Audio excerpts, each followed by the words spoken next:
Hey guys, it's Quickie Baby. Welcome to a review of the IS-6, which is a Tier 8 Russian premium heavy tank. Shout out to Roadrunner, who has given me the opportunity to test out this tank. Thank you very much, dude. As it is a premium tank, you get to use your Russian heavy crew in it for no penalty, so I am deciding to use my IS-7 crew in this tank as I want to keep them trained up. If you have a Russian heavy crew, that's a big plus, whether you're deciding if you should get this tank or not. It's situated here, and we can see that its purchase price is 11,800. So it's not cheap, it's in line with the other Tier 8 premium heavy tanks, and that's because it can make a good amount of credits, as you're going to see later on in the video. This tank also, very interestingly, gets preferential matchmaking, which means that this tank can never meet a Tier 10 tank. Now that's very important because what I'm going to be talking about in a bit with the penetration values of this tank and its armor. The tank's got fairly good hit points, 1,550. It's fairly heavy, 52 tons, and it's got an okay engine power of 700. Its top speed limit is 35, which is fairly good for a Tier 8 heavy tank. Its traverse speed is 26, which is okay. It's got 100mm of frontal armor, 100mm of side armor, and 60mm of rear armor. Now, while this might not look good on paper, look at the angles of this tank. Even the lower plate on the front is very well angled, and the sheer angles on the front and the side are very impressive. What this means is that, in my opinion, you should probably try and angle this tank at about 40 degrees. Maybe just under, maybe 38 degrees, something around that kind of region. Probably about this angle here. And hope that the enemy maybe try and shoot your tracks, which would be absorbed, or they try and shoot here, which has got a very good chance to bounce at this kind of an angle. If they try and shoot your side, this is going to be an auto bounce. So the turret is very low profile, as you can see. It has some opportunities to be penetrated with the weak cupolas at the top.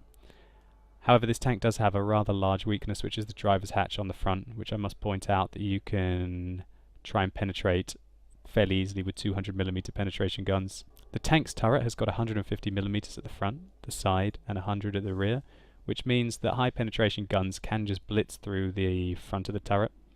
But that's generally only going to be Tier 9 tanks that are able to blitz through the front of the turret, which is the worst possible tank that this can meet. This tank has got a fairly interesting 122mm cannon with a very good rate of fire. 5.13 is very good for a Russian heavy tank. If we consider the IS-3 quickly, let's compare with the IS-3 gun, we can see that the IS-6 has got a hell of a lot more DPM than the IS-3. However, it suffers from a massively lower penetration value of 175 with regular ammo, 217 with Prem rounds. Its alpha damage is the same, which means that its rate of fire give it that higher DPM. It is a very inaccurate gun of 0.46 with a horrible aim time of 3.44.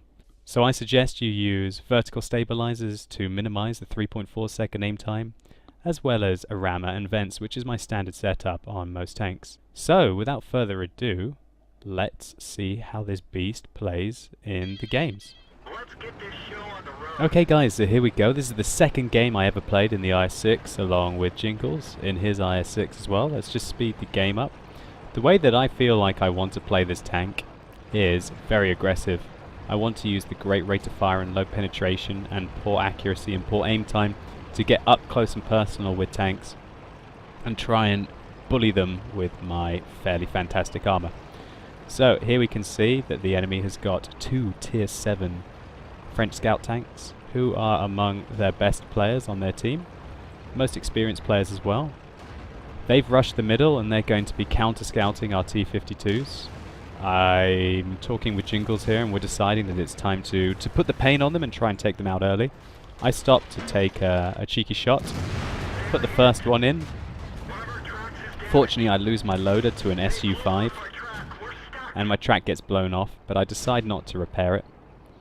I think I've got a penetrating shot here, but unfortunately it hits the gun of the T-50. We can see that we're taking quite a good amount of punishment here and only lost 300 health on the way in. Here I'm advancing with Jingles. And I managed to hit the T-50's cupola looking like a complete donkey. We can see that the AMX 1375 has penetrated us once.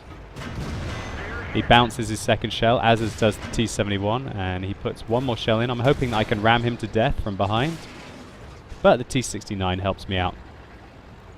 So that T-71 just took a rather meaty hit.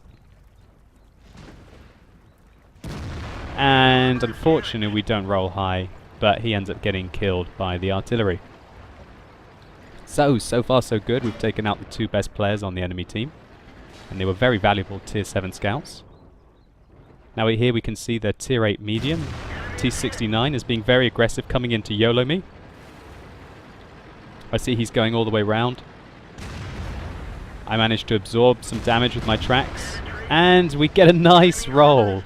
And we set him on fire there to save a little bit more health. I'm pretty sure he wouldn't have been able to kill me with his 2 remaining shells. But at least we managed to get a little bit more health left. So, I think I've showcased really in that. That was hectic, and I missed a couple of shots. So really, I feel like that is what the IS-6 is good for, is just reckless abandon, just going in and putting out some punishment and trying to put pressure on targets without very good armor. That its penetration, it doesn't really matter that you've only got 175 millimeters of penetration. We can see the poor accuracy of the tank there. It went very far right on the grill. But we take him out anyway.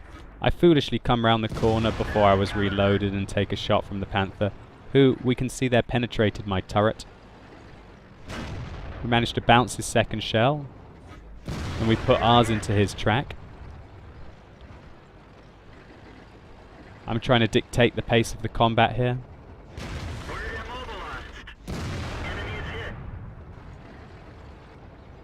He took our track off and did max damage to me, so I'm thinking that I'm not angling the tank here perfectly yet. And unfortunately we don't roll very high there and leave him on 3% health. And we've got a broken gun. Looking back on it now, I wish I'd reloaded an HE shell. I'm worried about what the artillery are doing. But he misses our shell, and we just put another one into him with sheer brutality, doing 1,430 damage to that Panther 2, and only taking about 400, 500 damage. So we can see we're getting snuck up on by the artillery. He gets taken out. I don't have a shot on the AMX, and he gets taken out as well. And that's it. That's the end of the game.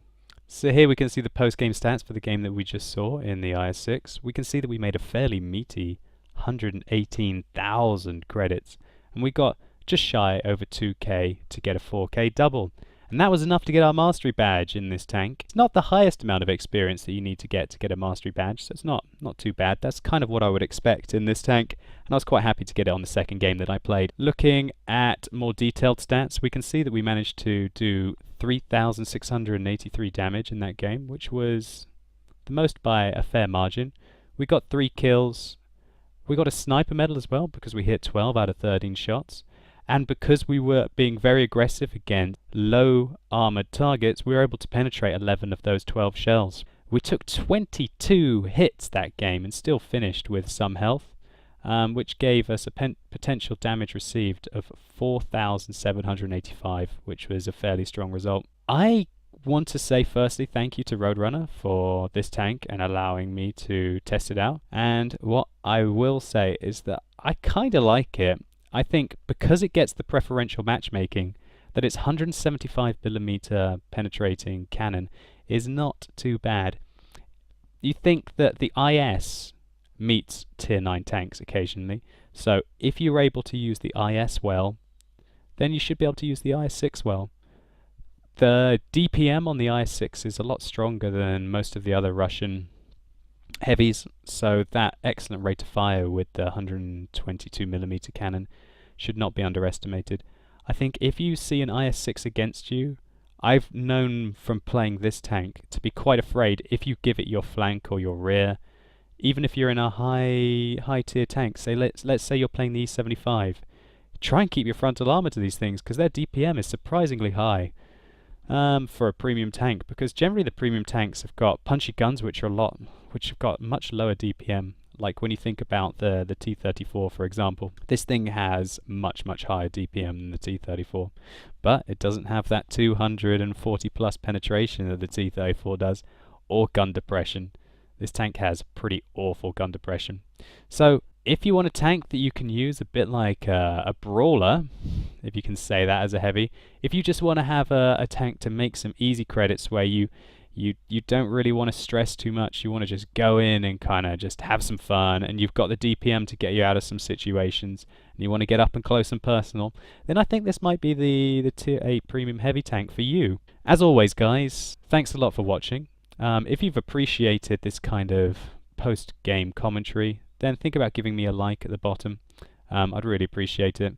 And I live stream on Tuesdays, Thursdays and Sundays on twitch.tv/QuickieBaby. And I'm at QuickieBaby on Twitter, and I've got a Facebook that I've put links in the description below. So guys, thanks a lot for watching. I hope you've enjoyed it. Good luck on the battlefield, and hopefully I'll catch you soon.